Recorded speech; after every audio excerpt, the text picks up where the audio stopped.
Hey there, cats and kitties. I am the Blues Man, Johnny Blues, coming at you with some brief first impressions of episode 1 of the anime series 3D Kanojo Real Girl. There's an award-winning title for you. But it is the first spring 2018 anime episode that I watched that actually kind of enticed me for its story and got me excited by the end to see where exactly it was going to be going. So far, out of all of the shows that I've checked out, and there's only a small handful for the spring 2018 season, those include the most modern incarnation of Gegege no Kitaro, a series called Kokoryo no Yarumishi, I think is how it's pronounced, as well as the sort of Fist of the North Star prequel series, Fist of the Blue Sky, or Suten no Ken Regenesis. These were all mildly passively interesting. They didn't really thoroughly invest me or grab me by the lapels. This 3D Kanojo Real Girl is the first one that actually did, and it was kind of because I obviously, as is my tendency, I have no familiarity whatsoever with the source material, and apparently there's like plenty of it. If you go over to my anime list and you look at the listing for this anime, there's a ton of like manga or light novel volumes that they have for sale or something along those lines, and I avoided all of that stuff. I don't want to like crash and burn into any spoiler territory, anything like that. Just the brass tacks first impressions I get with this series is kind of like what I went into the series Aku Hana thinking it was going to be, without so much of a perverse sort of, tack as Aku Hana had.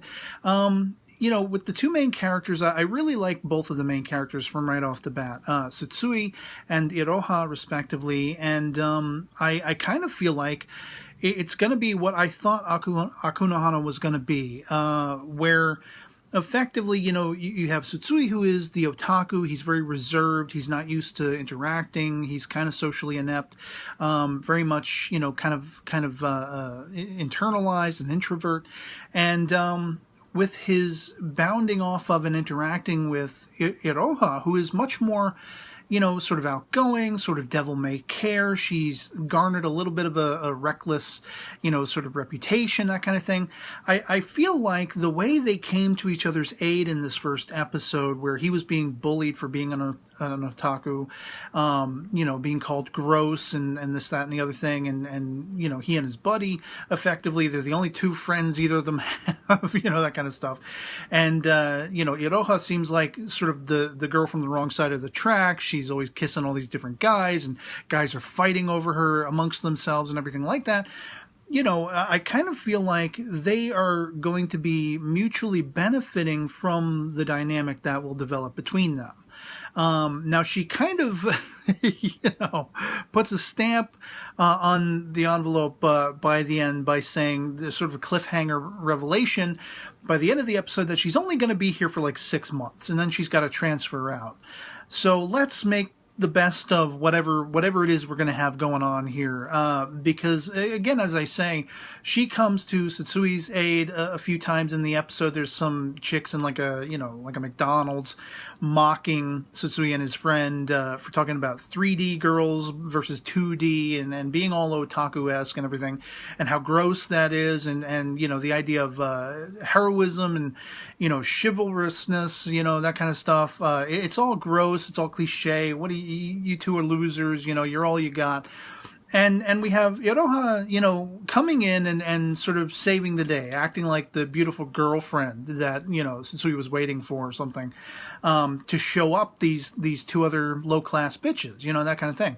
And similarly so, we have Satsui coming to Iroha's aid when one guy, she's smooching one guy in the school hall, and then another guy comes over, oh, you're trying to put the moves on him too, and all this kind of shit, And I really like how Satsui, he suddenly mans up. He calls back to his favorite anime character, this little sort of Hatsune Miku looking super heroine character, and she's constantly pointing her finger out at the screen. Come on, aren't you going to be a hero? What's wrong with you? Snap into a Slim Jim, And this prompts him and propels him to go and help Iroha get away from these guys.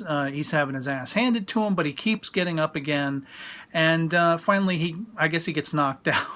And the guy leaves. And there is Iroha sitting by his side, and she gives him a kiss. And there's a little bit of a tsundere element at first because, of course, he doesn't feel like he can trust her, and maybe he's just going to be sort of victimized by her. Maybe he's going to be the latest, guy she uses or whatever like that, exploits and such. And she's motivated to go and ask him out point blank in front of all of his classmates. They're in 2 different classes. But her reputation had preceded her. He knew well and truly what she was all about. With the being, air quotes, easy and everything like that, I have to suspect that with her pointedly calling him out for being a virgin, she's probably not far behind. She probably is too. She's probably just trying to sort of, have as much fun as she can before she transfers out. I wouldn't be surprised if she transferred into like an all-girls school or something like that. And she knows this is as much fun as she's going to have before she has to be on lockdown kind of, scenario. I don't know, it's just my speculation, and as I say, this is all my speculation that the dynamic between them, again, he's reserved, he's an introvert, and through interacting with her, maybe he'll blossom and grow and be more courageous, be a little more outspoken, have the courage to put people who mock him, in their places and things like that. Whereas because of her sort of devil-may-care attitude and possibly getting herself into more trouble than she needs to be and such, because twice in the episode they're reprimanded for showing up late and they have to go clean the school pool or whatever like that. I don't have wonder if maybe she'll, see his sincerity and his, reserved nature and maybe be influenced to think better about her own behavior and maybe dial it back a little bit so she's not causing as much havoc and getting herself into so much trouble. I don't know. It could be something way off the mark from that. It could be something completely and utterly different. But that's what excited me about this first episode. The pathos, the relatability, in feeling like an outcast in school and feeling like the things that you enjoy. I mean, hell, I'm almost 40 and I collect action figures. People look at you like you're a criminal if you admit that, but I don't care. I wear it on my sleeve, just like, Tsutsuy's bro. He's got the little furry ears and everything like that because he's proud of who he is, and even though he does feel bad being bullied and ridiculed, much as Tsutsui does, you have to enjoy what you can in life. You have to just don't do what other people expect of you, Don't conform to other people's expectations. Enjoy what you enjoy. As long as it's not hurting others and it's not hurting yourself, you have every right to enjoy whatever the hell you damn well please. And you should embrace whatever it is that gives you joy. If it's anime, if it's music, if it's movies, if it's comic books, if it's toys and action figures and collectibles, it doesn't really matter. And that's kind of what I feel like the learning curve for Tsutsui is in his interactions with Iroha. And as I say, I think she may dial it back when she sees that it's okay being a little more respectable and actually giving a shit about yourself, that kind of thing.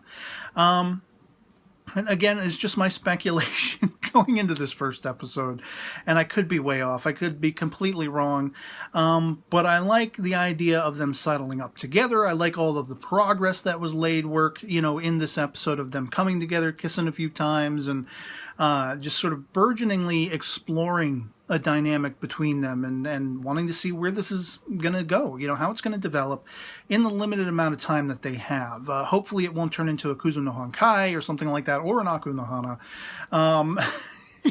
With just severe perversity, if that's even a word, and, just unsavory aspects. I like that this is kind of cute, it's kind of quirky, it's kind of fun, and I'm genuinely, at least at this early stage, invested to see where it goes. I don't think I'm going to pick it up for episodic coverage. I still got a lot of stuff to get through that's going to be debuting in the next week and a half before I'm going to know exactly what I want to talk about and what I don't, or if I want to talk about anything.